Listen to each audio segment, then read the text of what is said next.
It is Locked On Jazz for the 2nd of February. Yes, it's a palindrome, and there's lots of them this month. The Jazz get ready for the Nuggets. Can they make it a clean sweep of Denver? Minnesota is looming. How concerned should we be? Two players who I'm really interested to see if either takes a step forward in the second half of the season. And do they have anything we want? We look at four Western Conference teams to see if they have anything we want at the trade deadline. It's all coming up on today's edition of Locked On Jazz. Ba-dum-bum-bum-bum-bum.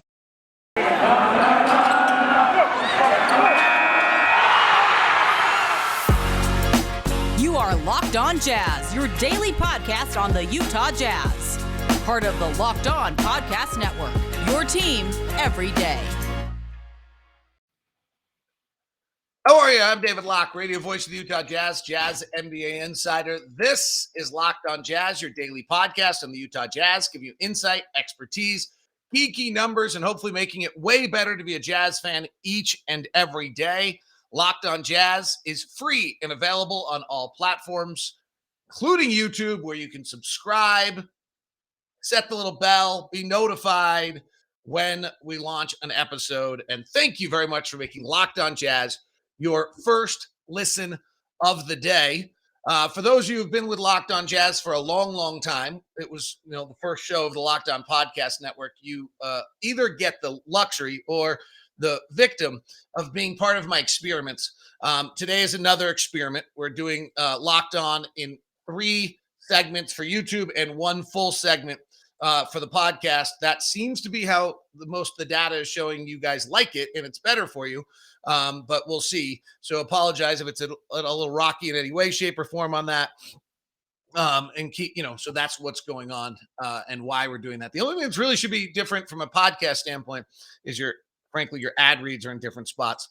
But otherwise, it should be fairly seamless experience. If it's not, please let me know. Twitter, DLock09 is always the best. So the Jazz and the Nuggets tonight.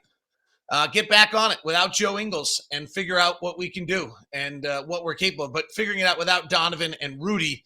So without these 3 on the floor, the Jazz this year are -8. Defensively has been the real problem. We're in the 5th percentile defensively when Donovan, Rudy, or Joe do not play. The lineup that's played the most for us is Jordan Clarkson, Trent Forrest, Royce O'Neal, Bojan Bogdanovic, and Hassan Whiteside, which – I don't even know what we're starting tonight. Mike Conley would certainly start in that lineup. When Mike Conley is on the floor, talk about value, trying to figure out, do we have any value? When Mike Conley plays and those 3 guys are not, we're about the same, -8.8, 7th percentile defensively. Mike's only played 204 possessions all year without Rudy Gobert, Donovan Mitchell, and Joe Ingles. Joe Ingles usually played a lot. So it's interesting to see. I mean, where do we start tonight?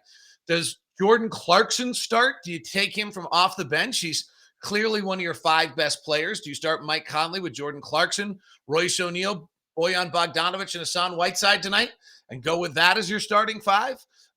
If you're not starting that, are you starting Eric Paschall and then you're starting Mike Conley, Royce O'Neal, Bojan Bogdanovic, Eric Paschall, and Hassan Whiteside? And suddenly Royce is playing your 2. You really only have 1 ball handler on the floor. Your shooting is adequate. At that point, Daniel House is not available. He could have, crazy as we are right now with guy coming off a bunch of 10-day contracts, he could step in. Elijah Hughes, who I'll talk about later in the show. He and Jared Butler are 2 players I'm super interested in kind of digging into a little bit and seeing what they can do. And so you're rebuilding an entire rotation here.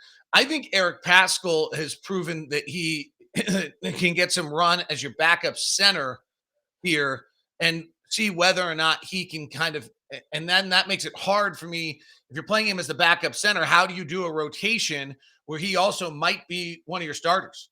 I played around with it last night. It's super hard to try to figure out without Joe Ingles. It's nearly impossible without Rudy Gobert and without Donovan Mitchell. The Warriors refuted all things I have to say here last night when they pulled off the win. But I know people are, and I understand losing sucks, and that people are kind of freaking out. Like we're now going on game 8 without Donovan and Rudy, and Frankly, if we suddenly don't have Donovan and Rudy, we're probably tanking. So it's good that we're 1-6 in these games and don't have any wins, because that's the reality. That without our two best players, we're not very good. You take $80 million off most people's payroll, and they don't win. You don't win very much. So and we got a tough one tonight. Denver's got a score to settle. We've won two games recently. They're both against Denver. We beat Denver on January 5th, 115-109. And in that one is the night in which Udoka Azubuike started, played 15 minutes, and the Jazz got through it. But we had Donovan, we didn't have Joe, and we didn't have Rudy that night. And the Jazz got through that one. That's where that was kind of our first COVID experience. Bojan had 36, 13 rebounds and 4 assists in that game. The Jazz jumping on Denver, who did have a rest disadvantage. Mike Malone was sure to point this out before the last matchup. But in every game this year, the Jazz had that. Then the Jazz went. The Nuggets had played the Lakers the night before, and the Jazz went and smoked Denver, 125-102 in Denver. Donovan and Rudy. That was us back to our full strength roster there for just a blink of an eye. Right, for in the midst of all of this that's taking place, we've had one game where we were kind of back to full strength. Everybody played the whole way. We went into Denver. They were tired and beat them 125-102 in a whitewash. I mean, we hammered them. Donovan had 31. Gobert had 18 and 19. Bogdanovich had 21. Mike was awesome in that game at plus 21 while just conducting. And Clarkson, Rudy, and Joe came off the bench with Eric Paschall getting 9 minutes as well. Like, it was really the perfect outing by the Jazz. It's the last time we saw this team. Donovan gets the concussion in the second half of the next game, and we just haven't seen this team since. It's a good reminder that we actually were pretty good there along the way. The biggest problem we're having, and this is frankly probably a talent issue, is our starts are brutal. That's the one to watch tonight. And I'm not sure that these are rectifiable problems, if I'm being perfectly honest. When you just don't have as much talent as the team that you're playing, these are the things that happen, and it shows most. But our last 7 games, we're last in the NBA in first quarters, and then playing from so far behind that it's almost impossible for.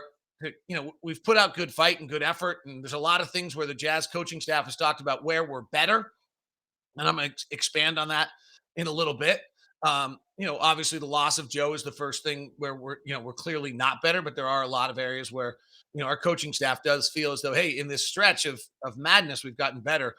The one that's really been a problem, our first quarter defense is a 133 in the last 7 games without Rudy. Our offense is a 103.0. We're minus 30 per 100 possessions in the first quarter. If you just think about, that's probably, divided by 4. So we're down about 7 or 8 at the end of the first quarter of every game. One player I'm really interested in kind of keeping an eye on here. I have 3 players I'm really interested in keeping an eye on. But one is Rudy Gay. And I go back to a Jeff Hornacek story about Jeff Hornacek talked about when he used to, late in his career, he would drive to the arena and didn't have this feeling coming in that he was going to have a great impact on the night or not. And that was kind of when he decided it was time. Like, yeah, I'm not that into it. In the old days when he started, he'd drive to the arena and felt as though, if I don't play well tonight, we're in a lot of trouble. I wonder whether Rudy Gay drives to the arena now a little differently, maybe than he has been driving to the arena, in the sense that, okay, Joe Ingles is out. I've been playing 20 minutes a night. I'm going to have to up it up to 25, 28. I'm actually really going to impact games. And frankly, the Jazz are desperate need for Rudy Gay to step forward if he can. I don't know that he can. Like, maybe that foot injury was much more significant than we realized. He's just at an age point where it's not there. His last 25 games, so since December 1st was the arbitrary date I chose, he's shooting 39% from the field and 29% from 3. He is rebounding well at 5 rebounds. We could become a better rebounder team. The other, arbitrary, these are always arbitrary. You're just kind of picking a number. I went and looked at his last 20 games, was the first number I grabbed for him. And it's not great. Like, it's 39% from the field and 31% from 3. It's 9 points a game. It's 4 rebounds. And, the efficiency numbers just have to pick up. And maybe by knowing you're playing 25, 26 minutes a night, you'll be you'll be even stronger. Today's show is brought to you by Intercap Lending and our good friend Steve Carter over at Intercap. The crew at Intercap is a great story because it's a company that does things well, serves its clients, and then explodes, which is exactly what you want to see out of a company. And that is kind of that's what business is all about. It's a Josh Romney brought it back to Utah in 2016. They've exceeded their production every year. And then we have our own personal loan officer in Steve Carter, who's just remarkable and is such a great person to send you to. His direct line is 385-800-8528. You can visit intercaplending.com or Intercap Lending NMLS number 190465. That's intercaplending.com. Steve's number is 385-800-8528. The other thing, feel free, is that you can just email me directly at dlock09@gmail.com and I'll set you up with Steve. And I like to be able to connect with you and see how the process is going. So that's Steve Carter over at Intercap Lending. He's your own personal loan officer. Make sure if you don't go through me that you mention you're with Locked On so that you get the corporate discount that we have for you. All right. Ways in which the Utah Jazz have gotten better this year, and two players who I'm curious to watch, who I think are at the exact same spot in their timeline. We'll look at those two things. Minnesota's looming, and I've got some scary news for you on them. And then we'll look at if there's anybody out there we can make some deals with. That's all continuing. So we continue on Locked On Jazz today.